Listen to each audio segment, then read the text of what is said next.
Alright guys, this one's an absolute heater. The judge in this clip is one of the most no-nonsense judges I have ever seen. He doesn't hold back for a second. Here, he shuts down the sovereign citizen so hard, you can almost feel the awkward tension through the screen. As she stumbles over her words trying to keep up, it's seriously entertaining to watch justice like this. Also, huge shout out to old Squishy Gardner for finding this gem of a clip.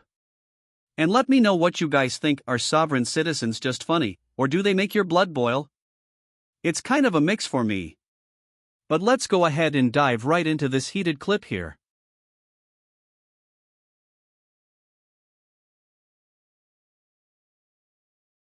I'm just trying to get my stuff situated so it's ready here.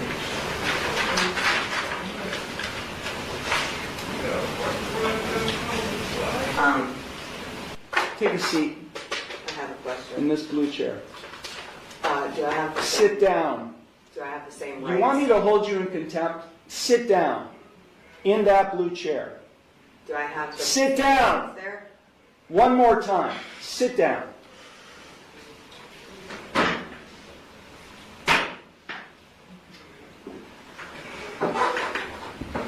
Now you'll answer my questions. Got it? Did you understand all of the rights and plea options that I explained to you? No, I do not understand. Okay. Then I will enter no plea to the charges filed against you. Well, let me just explain to you. You are charged, and I do have a signature on the citation which shows you've been served.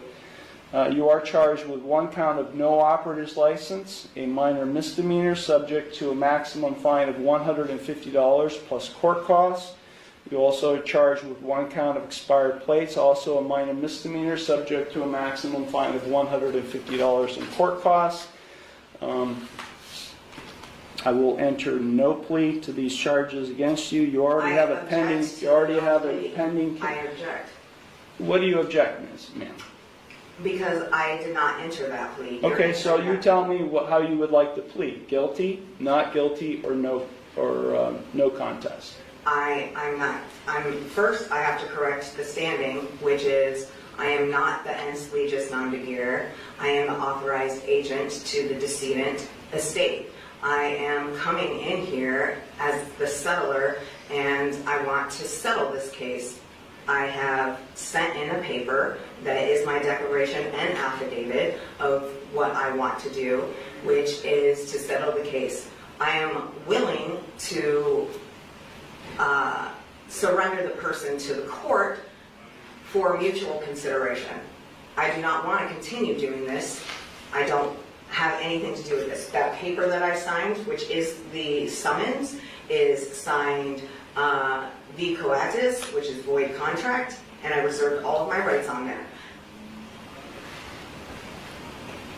So, is the court willing to give me mutual consideration today or not?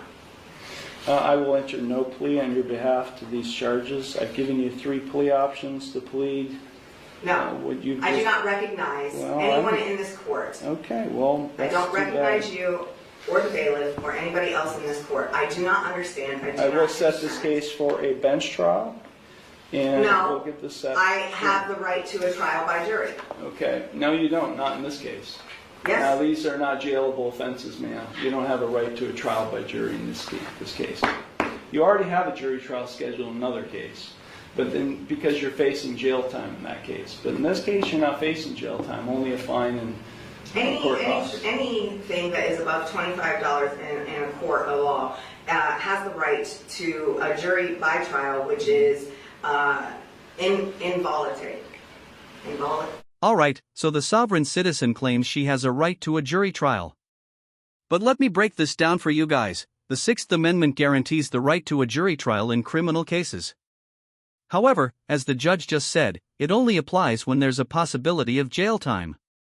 Since this woman is only facing civil infractions due to not having a driver's license and not displaying valid license plates, these are non-jailable offenses.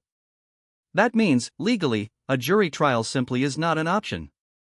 Honestly, I think she would have been much better off hiring an attorney. She's really only facing fines here, there's no possibility of jail time at all. But let me know what you guys think about this judge so far. Do you think he's being fair to her, or do you think he's being too harsh? Let me know in the comments. Let's get back to it. You're going to go to the clerk's window and they'll give you a trial date. Okay? So. Then I'm just going to surrender the person to the court because I'm not coming back. I don't know what that means. You do know what that means. I don't know what that means. I am not the ens legis, non de guerre. I told you I that. don't know what that means either, ma'am. I've been practicing law for 36 years, and what you've just said to me has no meaning to me whatsoever. So, great. Yeah. So ma'am, if you don't leave the courtroom, and if you don't go to the clerk's window to get a trial date, I'll have you arrested and hold you in contempt of court. With what contract? There is no contract. You're looking at the contract. You're looking at the one who's going to be able to, has the authority to be able to put you in jail and I'll hold you in contempt. So let me say it one last time because we have other cases to handle today. If you don't leave the courtroom and go to the clerk's window and get a trial date, which is what I'm scheduling in this case, I will hold you in contempt of court and I'll have you arrested. So, contempt of court for what? What contempt? For not doing what I'm telling you to do, which is to go to the clerk's window and to get a trial date.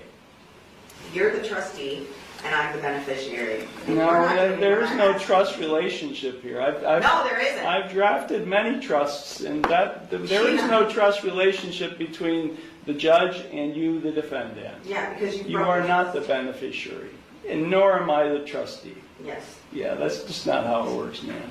It Not is. how it works.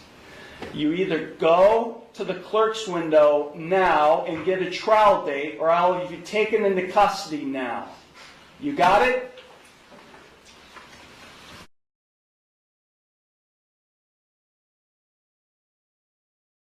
Once again, huge thanks to Old Squishy Gardner for finding this clip.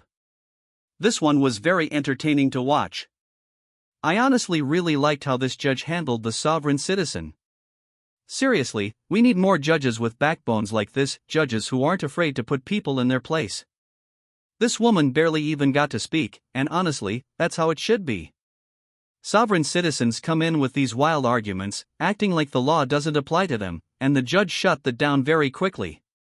Threatening contempt was the best move possible. It sends a very clear message that they're not fooling anybody. A judge with proper jurisdiction can quickly make these people realize that they're just reciting a script, and that script does not work in a real courtroom. According to the law, sovereign citizens do not have any special rights that exempt them from the legal process. Their claims of being outside the law are based on misunderstandings, misinformation, or outright nonsense. When people walk into court and try to use sovereign citizen arguments, it can be incredibly frustrating because they're obviously trying to game the system. It's almost like they believe that if they say the right magic words, the court will simply let them off the hook. Personally, I've never seen that work. Have you?